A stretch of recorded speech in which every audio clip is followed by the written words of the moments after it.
Hello everyone, welcome back to my channel. কেমন আছেন সকলে? আশা করছি আপনারা ভীষণ ভালো আছেন। আমার চ্যানেলে আপনাদেরকে অনেক অনেক স্বাগত।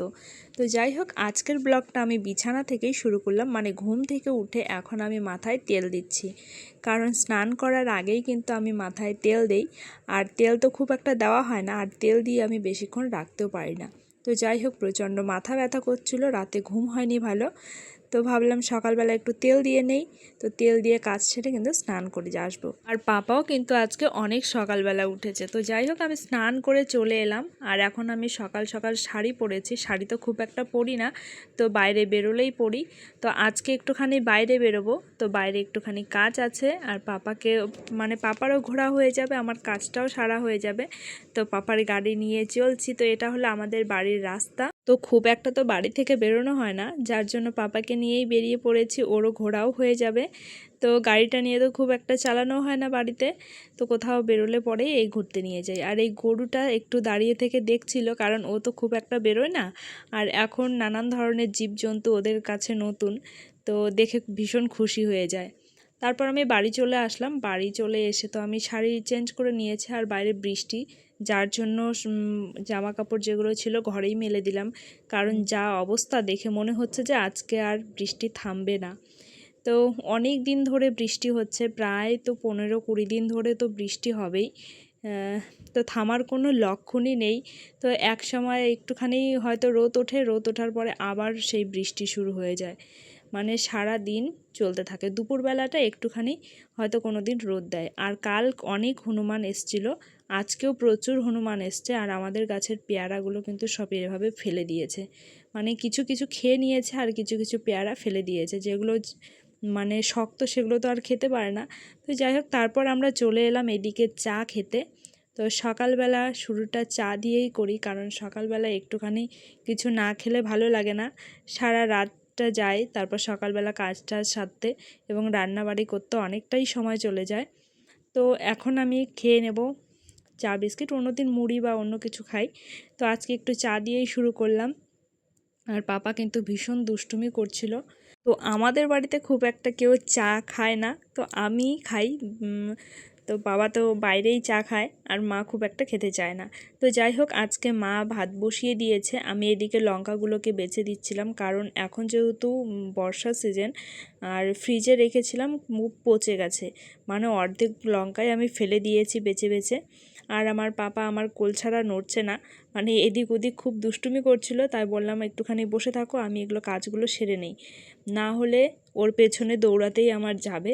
তো যাই হোক, এদিকে কিন্তু আমার লঙ্কা বাচাও কমপ্লিট হয়ে গেছে। তো মাকে আমি কিন্তু এইভাবে একটু হাতে হাতে এগিয়ে দিই, কারণ পাপাকে নিয়ে তো আমি রান্নাটা করতে পারি না, মা বসে বসে রান্নাটুকু করতে পারে। তারপর যা বাকি কাজ আছে এবং রান্না করার আগে এবং পাছে যা সব কাজ আছে, এগুলো আমি করে দিই। তো এই দিকে আমি যা যা লাগবে সব দিয়ে, এইদিকে আমি সবজিগুলো আবার ফ্রিজে ঢুকিয়ে রাখবো। আর এইদিকে দেখো, বরবটিগুলো আমার ছেলে সব কুচি কুচি করে রেখে দিয়েছে, যার জন্য বাইরে আর কিছুই রাখা যাবে না, সব প্লাস্টিকে ভরে আমি ফ্রিজে রেখে দেবো, কারণ যেগুলোই থাকবে সব নষ্ট করে ফেলবে। আর এইদিকে দেখো, বাবা বাজার থেকে লাল ডাঁটা নিয়ে এসেছিলো।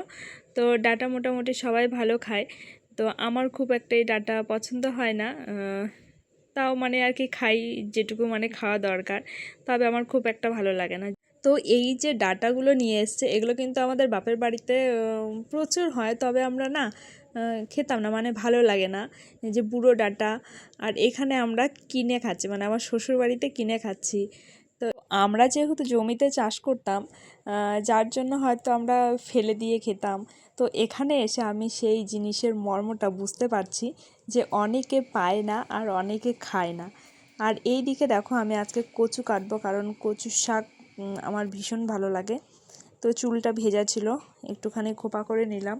আর পাপাকে নিয়ে একটু মা বেরিয়েছিল, এই ফাঁকে আমি কাজগুলো করে নেব, কারণ ও থাকলে একদমই একটা কাজও করা যাবে না, সব এলোমেলো করে দেবে। আর কচুর তো দাগ লাগলে জামা একদম শেষ, আর কচু তো হাত চুলকাবে। যার জন্য মাকে বললাম তুমি নিয়ে যাও, আমি এদিকটা সামলে নিচ্ছি। মানে পাশে ও দিদির বাড়িতে গেছে, তো ওখানে একটুখানি খেলবে, ততক্ষণে আমি এই সব কাজগুলো করে নেব। তো কচুর শাকটা কিন্তু আমার আগে গোড়াই আমার খুবই ভালো লাগে। কচুর শাকের ডাঁটা বলো, কচুর শাক বলো, আমার কচুর শাকটাই আমার ভীষণ প্রিয়। তো যাই হোক, মা ভালো খায়, আমিও ভালো খাই। তো আগে ভাবতাম শহরাঞ্চলে বিয়ে হচ্ছে মনে হয় কচুর শাক পাবো না, কিন্তু আমাদের বাড়ির আশেপাশে প্রচুর কচুর শাক। তো গল্প করতে করতে আমার এদিকে কিন্তু ভাতটা প্রায় ফুটে এসছে, মানে হয়েই গেছে। আর এদিকে আমি কচুর শাকটা ধুয়ে নিয়ে এসে বসিয়ে দিলাম, মানে এখানে একটু ভাপ দিয়ে নেব, তারপর রান্না করব। তো যাই হোক, আমার রান্না করার পর কিন্তু আমি চলে এসেছিলাম আবার ঘরে, কারণ আমার পাপাকে খাওয়াতে হবে, ওর ভীষণ খিদে পেয়ে গেছে আর ঘুমও পেয়ে গেছে। তো রান্না করতে করতে আমার অনেকটাই সময় লেগে গেছে, কারণ রান্না করতে করতে বাবা এসেছিলো, বাবাকে খেতে দিয়েছি। তারপর কিন্তু সব কাজ মানে করে তারপর আমি এসেছি পাপাকে খাওয়াতে। ওর দেখো ভীষণ খিদে পেয়ে গেছে, খাবারটার দিকে কীভাবে তাকিয়ে রয়েছে। তো ও খেয়ে দিয়ে ওকে স্নান ধান করিয়ে কিন্তু ঘুম পাড়িয়ে দেবো, কারণ ও 11টার দিকে খাবে এবং 12টার মধ্যেও ঘুমিয়ে যাবে। ওর একটা টাইম আছে, তো সেই টাইমেই ওকে খাইয়ে দাইয়ে সব কিছু স্নান করিয়ে ঘুম পাড়িয়ে দেবো। তো ওর খাওয়ানো হলে পরে বা ওকে খাওয়াইয়ে দেওয়ার পরে কিন্তু আমার একটু চাপটা কম হয়ে যায়, কারণ ও দুপুরে টানা অনেকটাই ঘুমায়। তো সেই ফাঁকে কিন্তু আমার যত কাজ আছে, বাকি যেই কাজগুলো থাকে সেইগুলো আমি সেরে নেই। কিছুদিন ধরে ওর জ্বর সর্দি কাশি লেগেই আছে, যার জন্য মানে খুব একটা খেতেও চায় না, যার জন্য একটু একটু করে যেটুকু পারি খাওয়াই। তো যাই হোক, ভাত এই টাইমে ভাত খাই, কিন্তু আজকে ভাত খাওয়াবো না, আজকে একটু স্যারেলাক খাইয়ে দেবো। তো ওকে খাওয়ানোর পর মানে আমাদের টিনের ওপর ধুমধাম করে শব্দ হচ্ছে, তাই ভাবলাম যে মনে হয় নিশ্চয়ই হনুমান এসছে। তো অনেক দিন পর আজকে আবার হনুমান এলো, কালকেও এসেছিলো, আজকেও এসছে। ওই হচ্ছে হনুমান, এই যে দেখুন হনুমানটা। তো এখন হচ্ছে দুপুরবেলা এসছে। দুপুরবেলা দেখুন বৃষ্টি নেই, এখন হচ্ছে রোদ উঠেছে, অনেকটাই রোদ উঠেছে। আর এই যে দেখুন সব পেয়ারা মানে খেয়ে নিচ্ছে হনুমানগুলো, মানে হনুমানের জ্বালায় এখানে কোনো কিছু করা যায় না। তো আগে জানতাম না যে হনুমান এতটাই মানে ইসে করে আর কি, সব কিছু খেয়ে নেয়। তো যাই হোক, ওই গাছটায় কিন্তু আমি কালকে দেখে এসেছি বড় বড় পেয়ারা হয়েছে, মানে পেকে রয়েছে। তো আজকে এখন দেখছি যে ওগুলো সব পেড়ে খেয়ে নিচ্ছে। তো যার জন্য কিন্তু এখানে ফলের গাছে মানে ফল টল কিছু পাওয়া যায় না। আর এই ছোট্ট বাচ্চাটা দেখো কি সুন্দর না খেলছে, আমার ভীষণ ভালো লাগছে, মানে ওদেরকে দেখলে আমার ভীষণ ভালো লাগে। তো চলো বেশি দেরি করব না, পাপাকে এখন ঘুম পাড়িয়ে দেবো, আমি একটু ঘুমিয়ে নেব। সন্ধ্যার থেকে এই যে ঘর ছড়িয়ে ছিটিয়ে রেখেছে। তো আমাদের সন্ধ্যার সময় প্রার্থনা করার পর এখন আমরা ঘরেই, সারাক্ষণ ঘরের মধ্যেই রয়েছে, বাইরে প্রচণ্ড বৃষ্টি। তো এখন একটুখানি কমেছে। আর এই যে আমার পাপা, বলো বলো, লেগেছে, ওই যে গাড়ি বের করেছে, এই যে গাড়ি বের করেছে। তো এখন রাস্তায় যেতে হবে, এটা বায়না ধরেছ। তো প্রত্যেক দিনের আমার ডিউটি যে এখন একটুখানি ওকে রাস্তায় মানে নিয়ে বেরোতে হবে। সামনেই রাস্তা, গলি। তো যেহেতু পিসির বাবা বাড়িতে থাকে না, যার জন্য আমাকে নিয়ে আর কি যেতে হয়। দেখুন একা একা কীরকম গাড়ি নিয়ে বেরোচ্ছে, মানে ও গাড়িটাকে বের করতেই পারে না, তবু গাড়ি নিয়ে চলছে, মানে রাস্তায় ওকে বেরোতেই হবে। তো চলো ওকে নিয়ে বেরোই। আজকের ব্লগটা আমি এখানেই শেষ করছি। তো আমি এখন ভাত বসিয়েছি ঘরে, আর এখন পাপাকেও সামলাতে হবে, ভাতও দেখতে হবে। তো এখন বায়না ধরেছে যে রাস্তায় ঘুরতে যাবে, তোকে একটু ঘুরিয়ে নিয়ে এসে ভাতটা নামাবো। তো যাই হোক, ভিডিওটা কেমন লাগলো অবশ্যই আপনারা কমেন্ট করে জানাবেন। দেখা হচ্ছে পরের অন্য কোনো ব্লগের সাথে। আর ভালো লাগলে অবশ্যই চ্যানেলটাকে সাবস্ক্রাইব করে দেবেন, একটা লাইক করবেন।